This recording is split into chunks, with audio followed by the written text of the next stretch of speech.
Hello, today I wanna tell you about this camera. It's Sony ZV-E10 II. It's a bit of a long name.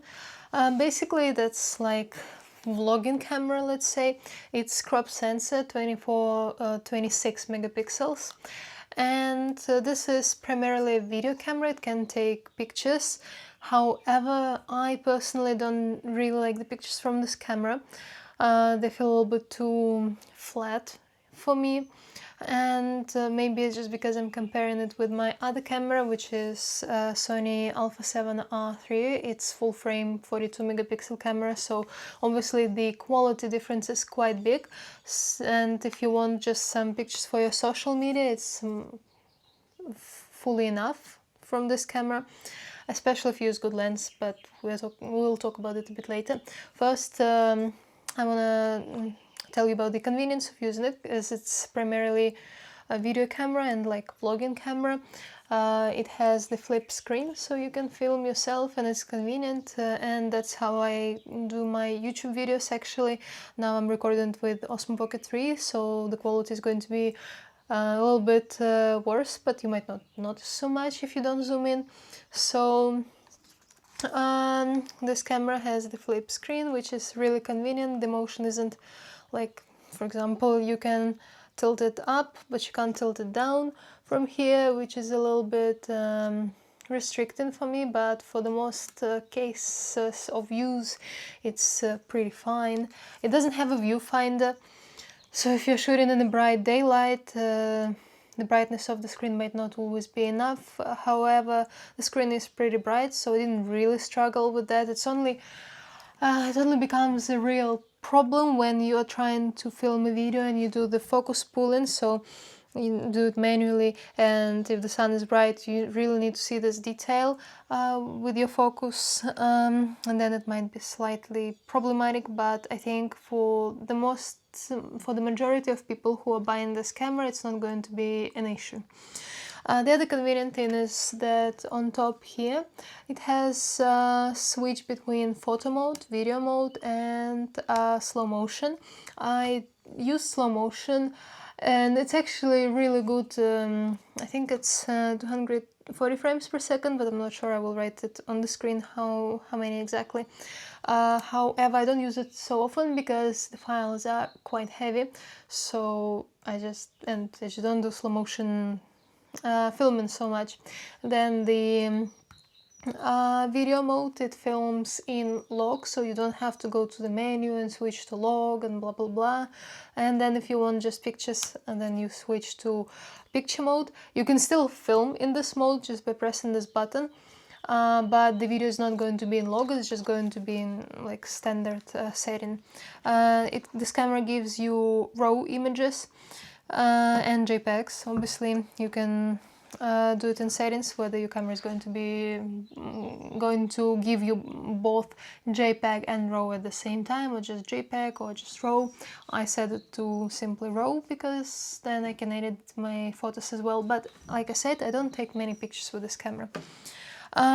Since it's like create a camera, it also has this mode where you have blurry background, because some people really like that, but you know, you can achieve it by just opening your aperture.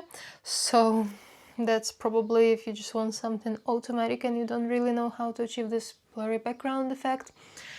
Then another thing, it has a mode where you showcase products, so you put it to that mode, and then if you have a product in your hands, it's going to focus on the product automatically, which is pretty good.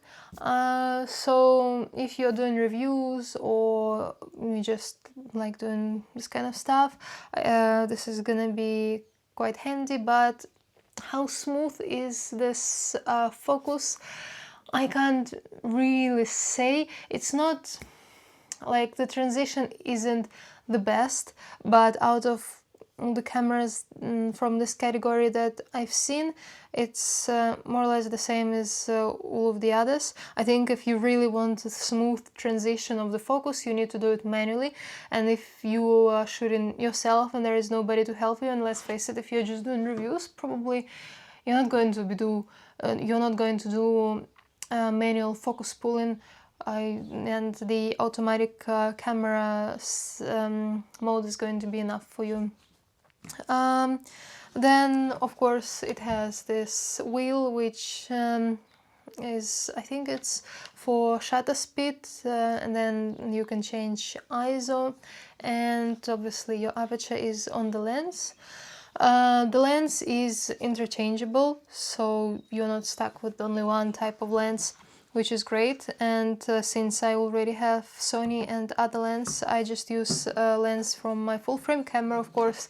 Then the crop is even higher. For example, I've got 35mm lens on now, but obviously it's not going to be 35 because this is crop sensor, and then it's going to zoom in more. The lens that came with this camera, I can't remember they were zoom lens, very small. I will write what type of lens it was here. It's good for running around. The quality is still nice, especially if you're doing just social media, but like I said, I guess because I've got something to compare with my other camera, I prefer using proper lens, because the lens do affect the quality of the videos and the images a lot.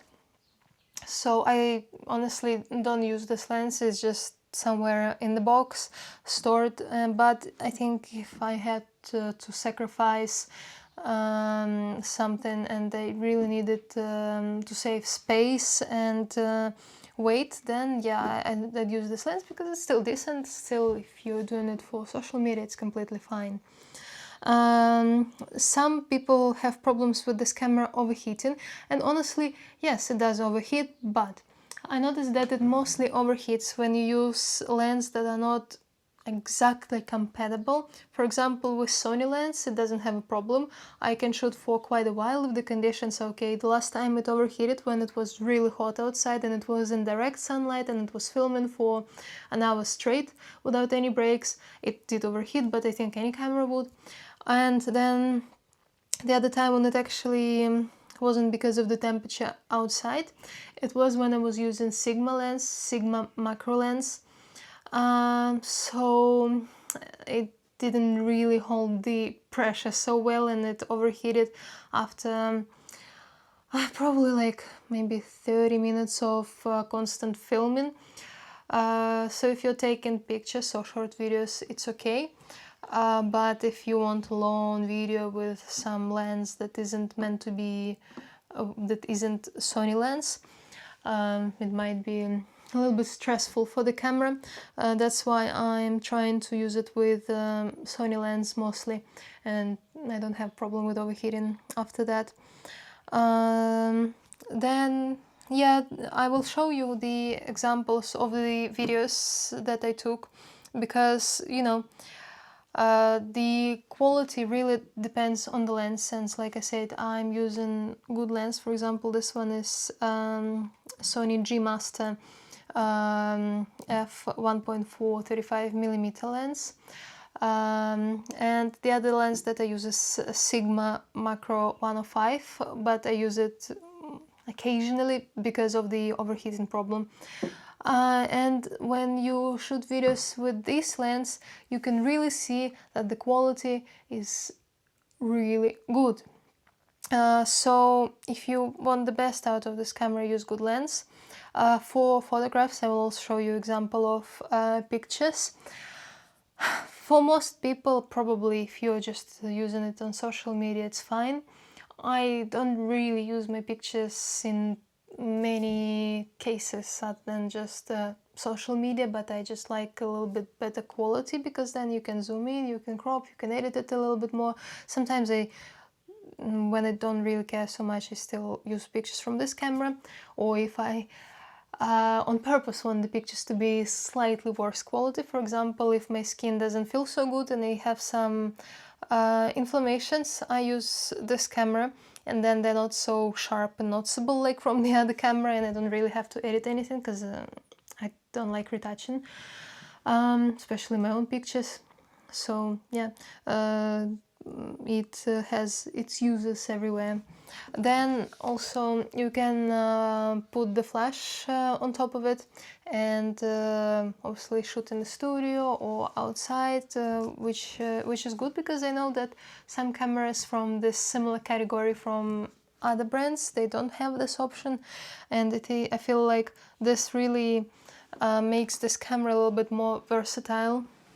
However, it does not have built-in flash, but you know, I wouldn't really use built-in flash because I don't really like how it's just straight in your face. I think it's nicer to put it somewhere where it makes sense rather than just only from one angle. So for me, that's not a problem.